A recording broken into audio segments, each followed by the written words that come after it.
रांची में लगातार lumpy virus के केस बढ़ रहे हैं। हालांकि आधिकारिक रूप से सिर्फ लोहरदगा में ही लंपी वायरस की पुष्टि हो पाई है। वहीं पशुपालन हेल्पलाइन पर हर रोज लंपी वायरस के शिकायत आ रहे हैं। विभाग के अधिकारी बताते हैं कि जिस भी इलाके से शिकायत आती है वहां टीम भेजकर जांच के लिए सैंपल कलेक्ट किया जाता है। पशुपालकों की माने तो ये बीमारी विकराल रूप ले रही है।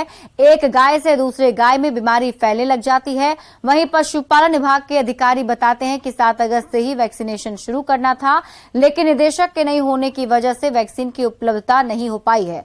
जल्द ही वैक्सीन खरीद ली जाएगी और पशुपालकों के बीच बांटी जाएगी। ज्यादा जानकारी दे रहे हैं संवाददाता गौरव झा। और बढ़ जाएगा। राज्य में लगातार लंपी वायरस के केसेस बढ़ रहे हैं।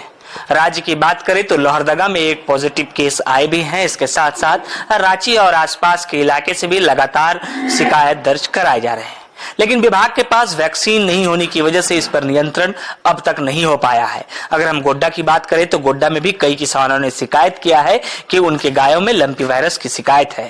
रांची की बात करें तो रांची के किसान और पशुपालक भी बताते हैं कि उन्होंने जो गाय रखी है, अगर एक में ये बीमारी हो रहा है तो धीरे धीरे दूसरे गायों में भी फैलता जा रहा है, लेकिन विभाग की उदासीनता और वैक्सीन की कमी की वजह से इस बीमारी पर अब तक नियंत्रण नहीं हो पाया है। गौरव झा, न्यूज़ 18 रांची।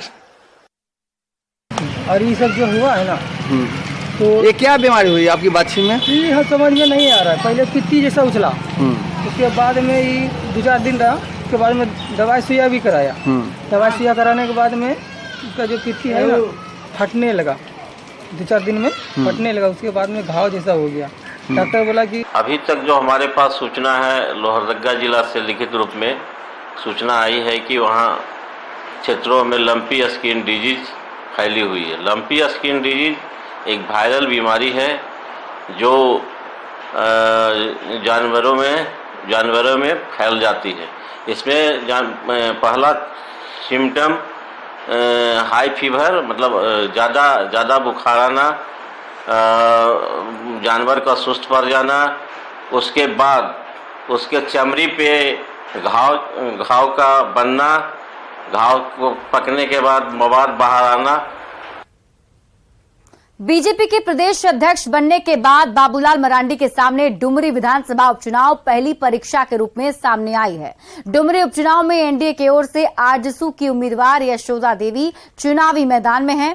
पार्टी के वरिष्ठ विधायक सीपी सिंह भी मानते हैं कि बाबूलाल मरांडी हर परीक्षा में अब तक खरे उतरे हैं और इस परीक्षा में भी वो सफल होंगे। देखिए, जहाँ तक बाबूलाल मरांडी जी का सवाल है तो बाबूलाल मरांडी जी हमेशा हर परीक्षा में पास हुए हैं। और जिस डुमरी उपचुनाव की बात कर रहे हैं, ये गठबंधन में हम चुनाव लड़ रहे हैं। आजसू और भाजपा का गठबंधन है, एनडीए है, तो इसमें भी बाबूलाल मरांडी जी अच्छी श्रेणी से पास होंगे। तो ये चुनाव है और बाबूलाल जी तो कोशिश करेंगे। संभवतः आज उनकी 2 सभाएं हैं, आज ही होने वाली हैं 2 सभाएं वहां पर।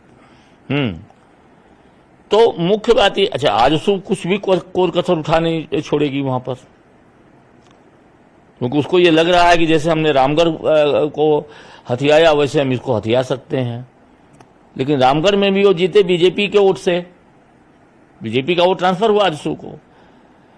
और डुमरी में भी अगर बीजेपी का वोट अगर ट्रांसफर हो गया तो फिर जेएमएम के सारे प्रयास, सारी मेहनत काम नहीं आएगी। अब परीक्षा डुमरी उपचुनाव की है, परीक्षार्थी आजसू की है, लेकिन साख प्रदेश बीजेपी कप्तान बाबूलाल मरांडी की लगी है।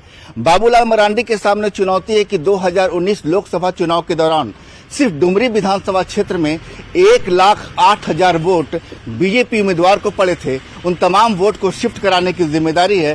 साथ ही 2019 विधानसभा चुनाव के दौरान जो वोट बीजेपी को मिले थे, 36,000 कुछ वोट, उस वोट को भी शिफ्ट कराने की तैयारी है। लिहाजा कुल मिलाकर एक तरीके से बाबूलाल मरांडी की प्रदेश कप्तानी संभालने के बाद यह परीक्षा है। पार्टी को उम्मीद है कि इस परीक्षा में बाबूलाल मरांडी पूरी तरह सफल उतरेंगे। कैमरामैन संजीत तिवारी के साथ संजय कुमार सिन्हा, न्यूज़ 18 रांची। 1942 के आंदोलन के जिक्र के बिना देश की आजादी का इतिहास पूरा नहीं होता। अंग्रेजों के खिलाफ इस निर्णायक आंदोलन में रांची ने भी बड़ी भूमिका निभाई थी, लेकिन रांची में आंदोलन का ये इतिहास और इसके ऐतिहासिक दस्तावेज आज कबाड़ की धूल फांक रहे हैं। 1942 अंग्रेजों भारत छोड़ो आंदोलन का यह इतिहास हम इतिहास की किताबों में भी पढ़ते हैं, लेकिन रांची में जो तारीख यहाँ के लोगों ने आंदोलन के लिए लिखी, वो तारीख आज किस तरीके से कबाड़ में फेंकी हुई है आप देख सकते हैं।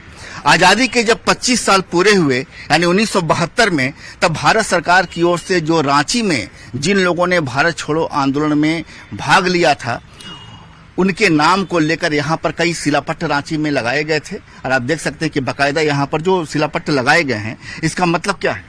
इसका मतलब ये भारत के संविधान का ये प्रेम्बल है, प्रस्तावना जिसको बोलते हैं, वो इस पर अंकित है। ये शिलालेख बहुत पुराना है। भारत की आजादी के 25 वर्ष पूर्ण होने पर ये शिलापट को बनाया गया था। इसमें भारत के संविधान का प्रेम्बल पूरा इसमें अंकित देख रहे हैं कि यहाँ पर जो शिलापट्ट, ऐसे कई शिलापट्ट हैं जिन्हें रांची के कई महत्वपूर्ण चौक चौराहों पर लगाया गया था। राजकमल जालान, सर आपको ये आजादी के 25वें साल आपके पिताजी को मिली थी? हाँ, मेरे पिताजी को ताम्रपत्र आजादी के 25वें साल के उपलक्ष्य में प्राप्त हुआ था। आपके पिताजी का नाम हुआ सर संतूलाल जालान है जी। और इस ये कनेक्शन क्या है सर? आपके पास जो ताम्रपत्र है, यहाँ जो कबाड़ में फेंके गए जो शिलापट्ट हैं, दोनों का कनेक्शन क्या है? कनेक्शन तो ये तो माने समय अनुसार परिवर्तन जो हुआ है उसके अनुसार इस पर शिलापट्ट पर रहना चाहिए था इनका। ये संतूलाल जी जालान बराबर देश की सेवा में रहे हैं और सिविल डिफेंस ऑर्गेनाइजेशन रांची में भी उनको मेंबर मिला था। रांची डीसी की ओर से जारी किया गया है। ये बना हुआ है 1971 कब का सर? 1971 का बना हुआ है रांची डीसी की ओर से। तो देखिए सर, यहाँ जितने भी लोग मौजूद हैं, सभी के परिवार के लोगों ने 1942 के आंदोलन में शामिल हुए थे। इतिहास चीख रहा है, इतिहास चिल्ला रहा है तारीखों को लेकर, जिन तारीखों पर हम गर्व करते हैं। सबसे बड़ी बात कि इतिहास को यह उम्मीद होती है कि अगर इतिहास गौरव से भरा हो तो वर्तमान कम से कम उसकी इज्जत करेगा, वर्तमान उसे सहेज कर रखेगा। लेकिन वर्तमान ने किस तरीके से इतिहास को सहेज कर रखा है आप देख सकते हैं। इतिहास अपने कल पर रो रहा है कि इतिहास बना, उसको लेकर गौरव तो महसूस करते ही हैं, लेकिन इतिहास को कितना संभाल कर रखा गया, आज इतिहास उसका हिसाब मांग रहा है। कैमरामैन प्रभाकर के साथ संजय कुमार सिन्हा, न्यूज 18।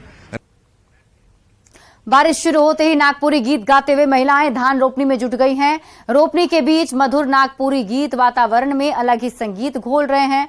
महिलाओं के साथ रामगढ़ प्रखंड की बीडीओ रीना कुजूर और प्रभारी कृषि पदाधिकारी विनीता सिंह भी धान रोपनी के लिए खेतों में उतरी हैं। बीडीओ और कृषि पदाधिकारी को अपने बीच धान की रोपनी करते देख गांव की महिलाएं काफी उत्साहित नजर आईं। महिलाओं से बात की है संवाददाता जावेद खान ने। झारखंड में इन दिनों धान का रोपा चल रहा है।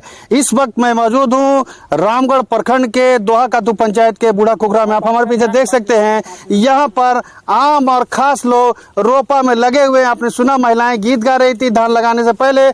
आपको कैमरे के माध्यम से दिखाना चाहते हैं कि यहाँ पर जो धान लगा रही है रामगढ़ प्रखंड विकास पदाधिकारी को देखिए यहाँ पर, और उनके साथ कृषि पदाधिकारी और गाँव की महिलाएं जो है यहाँ पर धान का रोपक है। या पहले से आप धान रोपा करती रही हैं? चूँकि मैं अधिकारी बाद में हूँ, उससे पहले मैं एक किसान की बेटी हूँ और मैं बचपन से ही अपनी मम्मी और अपनी दीदी लोग के साथ खेत में गई हूँ, बीड़ा उखाड़ी हूँ, बीड़ा फेंकी हूँ, साथ में उनके साथ धान रोपी हूँ।